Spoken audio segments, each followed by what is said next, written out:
ഇന്ന് നമുക്ക് ഈസി ആയിട്ട് ഒരു കടലക്കറി ഉണ്ടാക്കാം. പുട്ടിൻ്റെ കൂടെ കഴിക്കാൻ പറ്റിയത്. അതിനായിട്ട് ഒരു ചീനച്ചട്ടി അടുപ്പത്ത് വെച്ചിട്ട് അതിലേക്ക് കുറച്ച് വെളിച്ചെണ്ണ ഒഴിച്ചു. പിന്നീട് കുറച്ച് ഉള്ളി അതിലേക്ക് ഇടുക കേട്ടോ. 5-6 വെളുത്തുള്ളി ഇടുക.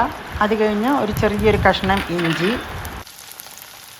3 ടീസ്പൂൺ മല്ലിപ്പൊടി, 1.5 ടീസ്പൂൺ മുളക് പൊടി, 1 ടീസ്പൂൺ ഗരം മസാല, 1/2 ടീസ്പൂൺ ജീരകം, 1 ടീസ്പൂൺ കുരുമുളക്. നന്നായി ഒന്ന് ഫ്രൈ ചെയ്യുക.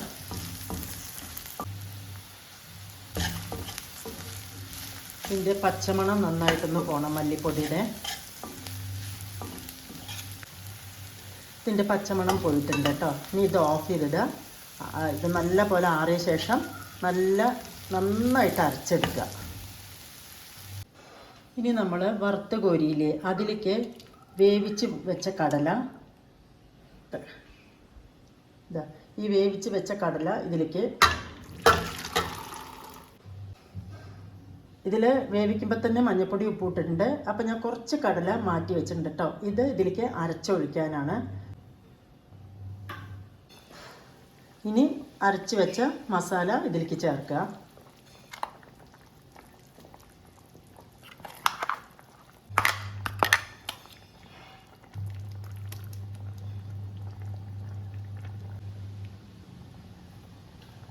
അതിനുശേഷം കുറച്ച് കടല എടുത്ത് വെച്ചിട്ടുണ്ടായിരുന്നില്ലേ, അത് അരച്ചത് കേട്ടോ, അത് ചേർക്കുക.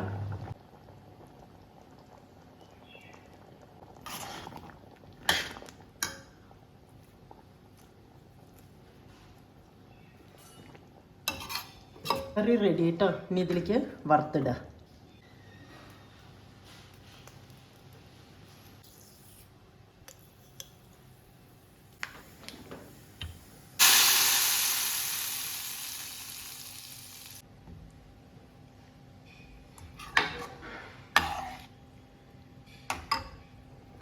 അപ്പോൾ നമ്മുടെ കടലക്കറി ഇവിടെ റെഡി ആയിട്ടുണ്ട് കേട്ടോ. ട്രൈ ചെയ്ത് നോക്കുക. ഇഷ്ടപ്പെട്ടാൽ ലൈക്ക് ചെയ്യുക, കമൻറ്റ് ചെയ്യുക. Thanks for watching.